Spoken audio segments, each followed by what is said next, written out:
আমার নবীজি সাহাবে কেরামকে লক্ষ্য করে বললেন, সাহাবীরা, আমার আব্দুল্লাহর জানাজার নামাজ কেউ পড়াবে না, তোমরা জানাজার আয়োজন করো, জানাজার নামাজ প্রস্তুতি নিয়ে নাও, তার কাফনের কাপড় পরায়া দাও।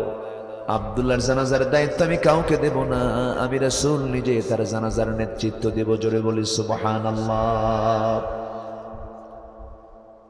নবীজি আমার জানাজায় দাঁড়ালেন।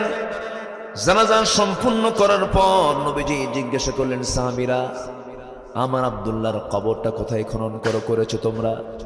হুজুর, ওই যে দুই পাহাড় দেখা যায়, দুই পাহাড়ের ঠিক মাঝখান বরাবর। আমার নবীজি করলেন কি, সাহাবীকে ডাক দিয়ে বললেন, সাহাবীরা শোনো, আমার আব্দুল্লাহর কবর যেখানে খনন করেছো আমাকে তোমরা সেখানে নিয়ে যাও, আমি সেখানে যাব। আমার আব্দুল্লাহর কবরে আমি কাউকে নামতে দেব না, আমার আব্দুল্লাহর কবরে আমি নিজে নেমে আব্দুল্লাহর লাশটা আমি নিজ হাতে আমি কবরে শোয়া দেব। কি ভাগ্যবান সাহাবী! দুনিয়া কিনেছেন না আখিরাত কিনেছেন? বলেন বলেন বলেন। আখিরাত কিনেছেন।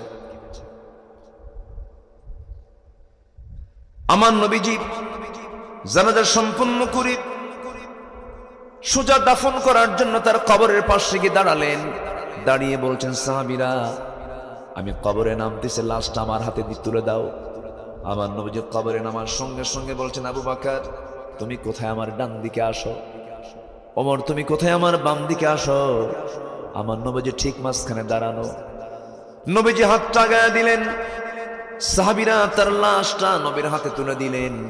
রাসূল বলছেন, আবু বকর মাথাটা ধরো, ওমর পাটা ধরো। তিনজন মিলে লাশ যখন কবরে শোয়ানো হলো, আমার নবীজি বুকের উপর হাত রেখে আল্লাহকে সাক্ষী রেখে বলছেন, আকাশের মালিক আল্লাহ তাআলা, আজকের এই মুহূর্ত পর্যন্ত আমি বিশ্বনবী আমার আব্দুল্লাহর উপরে সন্তুষ্ট আছি, তুমি আল্লাহ তার প্রতি সন্তুষ্ট হয়ে যাও। এমন একটা সুন্দর দোয়া যখন পাশে দাঁড়ানো একজন সাহাবী, খুব দামি সাহাবী সাদ ইবনে আবি ওয়াক্কাস রাদিয়াল্লাহু তাআলার কানে যখন এই দোয়াটা যখন পৌঁছে গেছে, চিৎকার মেরে বলছেন, ও আকাশের মালিক আল্লাহ, আজকে আমি যদি জীবিত সাদ বিন আবি ওয়াক্কাস না হয়ে যদি মৃত সাদ বিন আবি ওয়াক্কাস হয়ে যদি ওই কবরের বাসিন্দা হতে পারতাম, আমি আমার নিজের জীবনকে ধন্য মনে করতাম। জোরে বলি সুবহানাল্লাহ। আল্লাহ রাব্বুল আলামিন বলেন, ইয়া আইয়ুহাল্লাযীনা আমানু তাকুল্লাহা ওয়া কুলু قولا سديدا يصلح لكم أعمالكم ويغفر لكم ذنوبكم ومن يطع الله ورسوله فقد فاز فوزا عظيما جربلون الله أكبر نمبر 3 হলো ন্যায় প্রতিষ্ঠা করা, সদাচারী হওয়া। যার মধ্যে ন্যায় বিচার থাকবে না, ন্যায় প্রতিষ্ঠা থাকবে না, সে বান্দা কখনো আখিরাতে নাজাত পাবে না। ন্যায় চিন্তা তার মাথায় থাকতে হবে। ইন্নাল্লাহা ইয়া'মুরু বিল আদলি ওয়াল ইহসান ওয়া ইতা'i যিল কুরবা ওয়া ইয়ানহা আনিল ফাহশাই ওয়াল মুনকারি ওয়াল বাগি يعظكم لعلكم تذكرون জোরে বলুন আল্লাহু আকবার। জিকির করি লা ইলাহা। আল্লাহ রাব্বুল আলামিন সূরা লোকমানের 8 নম্বর আয়াতে সুন্দর করে বলছেন, ইন্নাল্লাযীনা আমানু ওয়া আমিলুস সালিহাতি কানাত লাহুম জান্নাতুন নাঈম। সূরা কাহফে বলছেন, কানাত লাহুম জান্নাতুল ফিরদাউসি নুজুলা। জোরে বলুন আল্লাহু আকবার। নাম্বার 6 হলো ধৈর্য ধারণ করা। ধৈর্য যার আছে ঈমান তার টিকে থাকবে, ধৈর্য যার নাই ঈমান তার টিকবে না, ঈমান তার ঝুঁকির মধ্যে পড়ে যাবে। একটা প্রশ্ন করব আমি, বলুন তো, বিয়ে আগে দরকার না ধৈর্য আগে দরকার? হ্যাঁ বলেন বলেন। ব্যবসা আগে দরকার না ধৈর্য আগে দরকার? এই পৃথিবীরও সমস্ত কাজ করতে গেলে আপনাকে আগে ধৈর্যের পরিচয় দিতে হবে। ধৈর্য ছাড়া আপনি কোনো কিছু অর্জন করতে পারবেন না। ব্যবসা আগে দরকার না, ধৈর্য আগে দরকার। ধৈর্য আগে দরকার। ধৈর্য আছে যার বিজয় আছে তার, ধৈর্য আছে যার পুরস্কার আছে তার। আল্লাহ রাব্বুল আলামিন বান্দাকে বলছেন, বান্দা ধৈর্যশীল হও, ধৈর্যের পুরস্কার হচ্ছে জান্নাত। ধৈর্যের পুরস্কার হলো জান্নাত। আখিরাতের প্রস্তুতির জন্য ধৈর্যের মতো গুণ তোমাকে অর্জন করতে হবে। আল্লাহ রাব্বুল আলামিন বলেন, ইয়া আইয়ুহাল্লাযীনা আমানুস্তাঈনু বিস-সাবরি ওয়াস-সালাহ ইন্নাল্লাহা মা'আস-সাবিরিন। জোরে বলুন আল্লাহু আকবার। নাম্বার 7 হলো আল্লাহর প্রতি ভরসা করা। আল্লাহর প্রতি ভরসা করা আখিরাতের প্রস্তুতির জন্য গুরুত্বপূর্ণ একটা বিষয় হলো আল্লাহর প্রতি ভরসা যার থাকবে তার কোনো টেনশন থাকবে না, তার মধ্যে হতাশা আসবে না। যার আল্লাহর প্রতি ভরসা থাকে সেই বান্দার হার্ট স্ট্রোক হবে না, হার্টের রোগ হবে না, হতাশা তার মধ্যে কাজ করবে না, সে কখনো হতাশ হয়ে পড়বে না, ডিপ্রেশনে ভুগবে না। আল্লাহ রাব্বুল আলামিন বলেন, ওয়ামান ইয়াতাওয়াক্কাল আলাল্লাহ ফাহুয়া হাসবুহ। আল্লাহ রাব্বুল আলামিন আরেক জায়গায় বলছেন, ফাইযা আযামতা ফাতাওয়াক্কাল আলাল্লাহ ইন্নাল্লাহা ইউহিব্বুল মুতাওয়াক্কিলিন। জোরে বলুন আল্লাহু আকবার। আমার বন্ধুগণ, ভরসা করব কার উপরে? আরো জোরে বলেন, কার উপরে? আল্লাহর উপরে। নাম্বার 8 হলো দুনিয়ার ভোগ বিলাসে নিমগ্ন না হয়ে আখিরাতের আবাসকে মূল লক্ষ্য হিসেবে নির্দিষ্ট করে নেওয়া।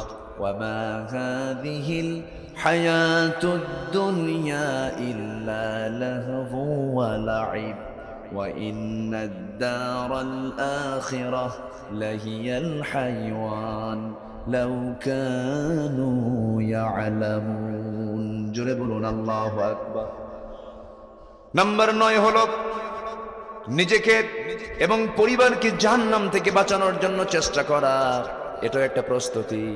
এই দুনিয়াতে কোনো বাপ কিন্তু চায় না ছেলেকে বিপদে ফেলে দেই, বউটা বিপদ আমার পড়ে যাক, ভাই আমার বিপদে পড়ে যাক, কেউ চাই না। ঠিক তেমনি আখিরাতেও প্রস্তুতির জন্য আমার সন্তান জাহান্নামে যাক, এটা আমি চাবো না। এই জন্য আল্লাহ রাব্বুল আলামিন অর্ডার দিয়েছেন, কু আনফুসাকুম ওয়া আহলিকুম নারা। নিজে বাঁচো, তোমার পরিবারকে তুমি জাহান্নাম থেকে বাঁচাও। কার হুকুম? আসতে বলবেন না, কার হুকুম? আল্লাহর হুকুম। নাম্বার 10 হলো তওবা করা। আল্লাহর কাছে তোমরা তওবা করবে, যে তওবা আল্লাহর দরবারে যদি কবুল হয়ে যায় তোমার কিসমত খুলে যাবে। তুবু ইলাল্লাহি জামিআন আইয়ুহাল মুমিনুন। জোরে বলুন আল্লাহু আকবার। তওবা করা কার হুকুম? আসতে বলবেন না, কার হুকুম? ভুল করেছে আল্লাহর কাছে মাফ চেয়ে নেব, তওবা করব। আল্লাহ বলছেন, বান্দারে আমার কাছে তওবা কর, আমার কাছে মাফ চা। আমার বন্ধুগণ, এই দুনিয়াতে আমি যাকে বারবার ডাকবো সে বিরক্ত হয়ে যায়, কিন্তু আমি আল্লাহকে যতবার ডাকবো আল্লাহ তত খুশি হয়ে যান। এই জন্য আমরা আল্লাহর কাছেই বলবো, সকল চাওয়াটা আল্লাহর কাছে আমরা চাবো। আমার বন্ধুগণ, যদি কোনো বান্দার তওবা কবুল হয়ে যায়, তওবা কবুল হওয়ার সঙ্গে সঙ্গে ওই তওবা, যে বান্দা তওবা করেছে, তওবাকারীর জীবনে চুল পরিমাণ আর কোনো গুনাহ থাকে না। জোরে বলি সুবহানাল্লাহ। তাহলে তওবা করবো আমরা কার কাছে? আমার রাসূল তওবা করেছেন, ফাইন্নী আতুবু ফিল ইয়াউমি মিআতা মাররা। আমি রাসূল সারা দিনে 100 বারেরও বেশি বার তওবা করি। রাসূল যদি সারা দিনে 100 বারেরও বেশি বার তওবা করেন, আমাদের তওবা করার দরকার আছে না নাই? তওবা করার দরকার আছে। ভুল হয়ে যাবে, সঙ্গে সঙ্গে মাফ চেয়ে নেব। ভুল হবে আমার, মাফ করার জন্য কে আছেন? আসতে বলুন না, কে আছেন? আল্লাহ তাআলা আছেন। কিন্তু পরিকল্পিতভাবে প্ল্যান করে, মাস্টার প্ল্যান করে কোন অপরাধ আপনি করবেন তা হবে না। হঠাৎ করে অজ্ঞতাবশত কোনো ভুল হয়ে গেছে, বিজাহালাতিন, এরকম যদি কোনো হয়ে থাকে, বান্দা তুমি এমন অপকর্ম করেছো যা তুমি জানতে না, আমার কাছে চোখের পানি ফেলে মাফ চাবে, আমি তোমার অজ্ঞতাবশত সেই ভুলটা আমি আল্লাহ তোমার জন্য ক্ষমা করে দেব। জোরে বলি সুবহানাল্লাহ। নাম্বার 11 হলো আল্লাহর পথে ব্যয় করা। আল্লাহর পথে ব্যয় হচ্ছে আখিরাতের প্রস্তুতির একটা গুরুত্বপূর্ণ দিক। আল্লাহর পথে ব্যয়, দান এত গুরুত্বপূর্ণ সেদিন হয়ে যাবে, দানটা আল্লাহর কাছে এত বড় দামি হয়ে যাবে, কারণ আল্লাহ বলছেন বান্দার আমি তোমাকে জান্নাত দিয়ে দেব, তুমি আমাকে দুটো জিনিস দেবে, একটা জান দেবে আর একটা মাল দেবে। আল্লাহর পথে যে ব্যয়টা করব, এই ব্যয়টা আমার আখিরাতের জন্য বড় প্রস্তুতির বড় একটা মাধ্যম হয়ে যাবে। আল্লাহ রাব্বুল আলামিন সুন্দর করে বলছেন, মাসালুল্লাযীনা ইউনফিকুনা আমওয়ালাহুম ফি সাবিলিল্লাহি কামাসালি হাববাতিন আনবাতাত সাবআ সানাবিলা ফি কুল্লি সুনবুলাতিন মিআতু হাববাতিন ওয়াল্লাহু ইউযাইফু লিমান ইয়াশা ওয়াল্লাহু ওয়াসিউন আলীম। জোরে বলুন আল্লাহু আকবার। কষ্ট দিচ্ছে আপনাদের মনে হয়? মাহফিলটার নাম কি? ওয়াজ মাহফিল না তাফসীর মাহফিল? বলেন বলেন, কি লেখা আছে এখানে? তাফসীর না? আমার দেশে একটা বড় প্রবলেম হলো, আয়াত বেশি বললে পরে জনগণ বিরক্ত হয় মাঝে মাঝে। হুজুর একটু ঘটনা বলবে, কত ভালো হবে। আর কয়েকটা পয়েন্ট আছে, এই পয়েন্টগুলো শেষ করি, আমি শেষের দিকে আস্তে আস্তে চলে যাব। আমাদের প্রিপারেশন আছে তো আখিরাতের, নাকি আছে তো? নাম্বার 1 মনে থাকবে সবার। নাম্বার 1 প্রস্তুতি হচ্ছে আমরা ঈমান আনবো, সন্দেহ না দ্বিধাহীন, সন্দেহ না দ্বিধাহীন। নাম্বার 2 তাকওয়া অর্জন করব। নাম্বার 3 ন্যায় প্রতিষ্ঠা করব। নাম্বার 4 দ্বীনের সঠিক ইলম আমরা অর্জন করব। নাম্বার 5 অধিক সংখ্যক নেক আমল আমরা করব। নাম্বার 6 ধৈর্যশীল হব। নাম্বার 7 আল্লাহর উপরে ভরসা রাখবো। নাম্বার 8 দুনিয়ার ভোগ বিলাসে নিমগ্ন না হয়ে আখিরাতকে টার্গেট বানাবো। জোরে বলি ইনশাআল্লাহ। নাম্বার 9 নিজেকে এবং পরিবারকে জাহান্নাম থেকে বাঁচানোর জন্য প্ল্যান করব। জোরে বলি ইনশাআল্লাহ। নাম্বার 10 তওবা করব। কার কাছে? কারণ এই জীবনের চরাচরে, এই ফিতনার দুনিয়ায় ভুল কি হবে না ভাই? আসতে পারে, ভুল কি হবে না?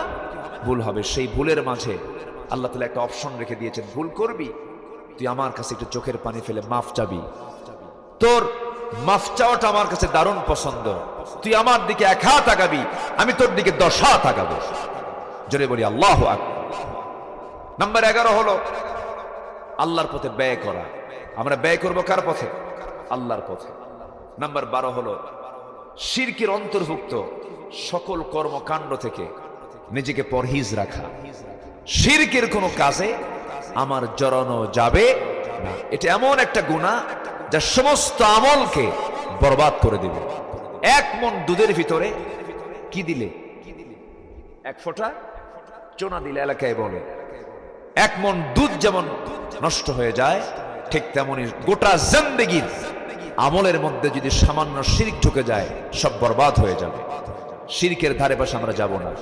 লজ্জায় মুখ ঢেকে যায়, মাথা নিচু হয়ে যায়। আমার দেশের মুসলমানরা যখন হিন্দু ভাইদের দুর্গা পূজায় গিয়ে নারিকেলের নাড়ু খায়, জোরে করেন নাউযুবিল্লাহ, জোরে বলেন নাউযুবিল্লাহ। তাদের ধর্মীয় কাজে, তাদের ধর্মীয় অনুষ্ঠানে আমাদের যাওয়া জায়েজ? আসতে বলে আমাদের যাওয়া জায়েজ?